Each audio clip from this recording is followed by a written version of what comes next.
Okay, well, the holidays are right around the corner, and I hope you've been budgeting to save up for this, because I know I haven't. No. We have joining us this morning is a financial expert and the author of The Financial Physician, Lou Scatigna. Did I say it right? Absolutely. Yes, I've been practicing all morning. From one Italian to the other, yes. I'm trying. Who's here to help us with our budget for the holidays. Welcome, Lou. Thanks for having me. Okay. I need help. Don't we all? Oh my gosh, the holidays are right around the corner, and I know that I am way behind as far as saving. Can you give me some tips on how I can catch up and quickly do so? Well, the first thing, you have 4 or 5 paychecks left till Christmas. Okay. So start shopping now. The next paycheck you get, go shopping. Because you're going to use less credit cards. The longer we wait to shop, the more we're going to use more credit cards, because we're going to be pressured if we have a week or 2 left to the holiday. We're just going to pull out the credit card. So if we use a little bit of money from each paycheck, we're going to use more cash, less credit. Set a budget and stick to it. Can we stop there with that B word? Yeah. I mean, I cannot stand the word budget. It's so hard for me, but is there a particular amount or percentage of an income that we should be allotting to our holiday budgets? Depends on your financial situation. Obviously, if you're in difficult financial times, you lost your job, you're having trouble paying the mortgage, your budget's going to be a lot smaller than somebody who's doing okay. Decide how much credit card debt you're going to use and how much real money you're going to use. Also, keep it immediate.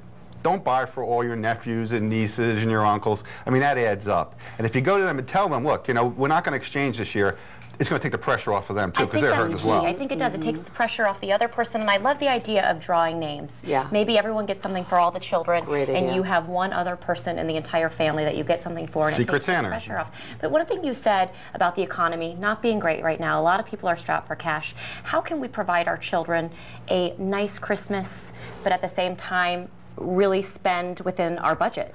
Well, first of all, prepare them. Let them know that in tough economic times, especially if they're older kids, like teenagers, that we can't afford the big things. You know, when I was a kid, we got a sled, we got Monopoly, we got some skates. Now kids want iPads, iPods, Yes. cell phones with the bill that goes with it. You know, we can't, or computers, we can't afford that anymore. Buy a lot of small gifts. So on the holiday, they have a lot of things to open up, but not real expensive stuff. But we really do inform our children. I think for me, I naturally say, you know what, I want to protect my kids. I don't want them to know, you know, financially what's going on. I want them to be able to be children and enjoy the holiday.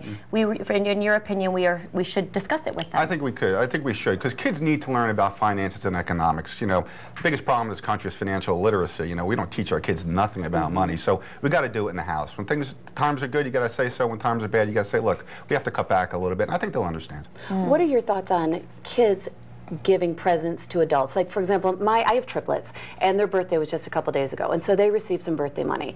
And my daughter Nora was like, oh, do you think maybe, can I buy Nana a present this year? I mean, I know a little painting that they've done, and you know, that's nice and everything, but what are your thoughts on if they started giving a little something from their own I think money? that's great. I think that's really good, as long as they stay within a reasonable budget.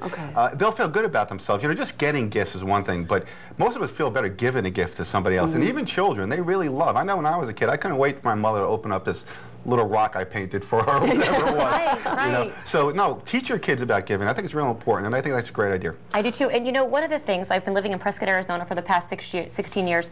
We didn't have a mall until recently. I did most of my shopping online. Love internet shopping. However, shipping charges can be very costly. Do you think it's more effective to shop online, or to actually go into the stores and have them shipped via the post office? I love shopping online for a number of reasons. Number one, there's no brick and mortar store, so you can get some really good deals. Many retailers now are waiving shipping. Okay, so, and you could also comparison shop. There's these little search engines. You put a product in there, they're going to shop all the retail internet stores and give you the lowest price. So you're going to save a lot of money that way. But also use the internet to sell stuff on eBay and Craigslist. We have so much junk in our house that we don't use anymore. Or maybe our kids outgrew a computer game or something like that. I know people who fund their entire holiday budget by selling things on eBay. Really? See, and I'm so fast to like donate it, you know, give it away, and I should try that. I mean, I've got a triple stroller. I probably could get a couple $100 for it. Sure, yeah. Yeah. Absolutely. Now, what are your thoughts on layaway? I know like Kmart and Sears, they've brought that back, and I think it's smart. It lets you, you know, take those payments and spread it out over the course of 5 weeks, 10 weeks, whatever it is. Anything that keeps you out of credit card debt is a smart thing to do. I use medical analogies in my book, and I say credit card debt is cancer to the financial body. It truly is. People are getting killed. You're paying 25 to 30% interest rates. You can't get a 0.5% interest rate on your savings, but the banks are coming around and charging us that. We have to avoid those credit cards. So is there ever a place for a credit card? Sure. For emergency use, number one, you could use those credit cards. Just try to pay them off at the end of the month or over 2 or 3 months.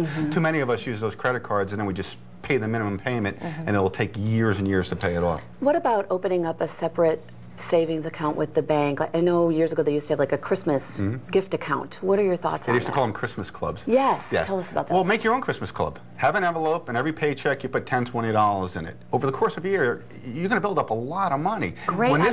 this time comes around next year, there's no pressure. You're ready to save. Start now for next year. Just don't dip into it. Just don't dip into it. That's right. key. It's easy What to about Black Friday? I mean, I know a lot of stores really entice us with Black Friday. Part of it is the camaraderie, getting up with your mother, your girlfriends, and heading out there. Is it smart to shop on Black Friday? Are there really deals? This has got to be a woman thing, because this is the last thing that I'd ever want to do, is the day after Thanksgiving, getting up at 5 o'clock in the morning and going to Walmart with 100 crazy people trying to get two computers that are at half price. I don't understand it, really. Hey, look, if you're that kind of a shopper and you want to go out there, you're going to get those bargains, but your life's in danger going through the front door. Yeah, I mean, I've done it before. I've thrown a couple of elbows, I will admit, you know. Yes. But you do find the deals, in my opinion. But my problem is like, I will sometimes, well, in the years past, shop year-round for Christmas. And then all of a sudden, I forget what I've bought.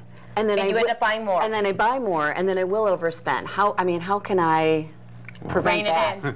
You got to be more organized. I don't know. The beaver budget, I don't know. So I think it all falls back on our shoulders and really being disciplined. I love the idea for 2011 holidays, starting the credit card, or I'm sorry, starting an account now and putting $10 away. Okay. That's all. Just skip a couple coffees a week, and there you go. You'll have $500 to and spare $1,000. change. Oh, That's right. Spare change is a good thing, too. Now you can just take that thing, go to the store, dump it in, and out comes the cash. Perfect. Yeah, a couple $100. Lots of things you can do. Just don't wait till the last minute to worry about the holidays. Lou, thank you so much. Okay, there you have it, everybody. Start saving and get ready for those holidays.